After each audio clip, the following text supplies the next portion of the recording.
Hello po guys, welcome to my vlog. Ngayon, umuulan po sa amin na malakas. Ayan po, tingnan nyo po. Ay, hindi po pala.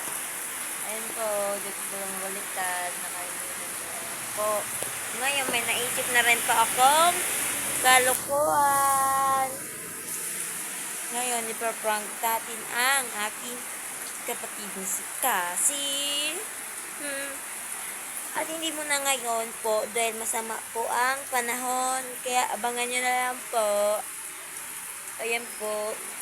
Ang lakas-lakas po ng ulan dito. Sa inyo po ba? Nakaya umuulan? Ayan po for the wifi ang person. Ayan for the wifi. Ayan po.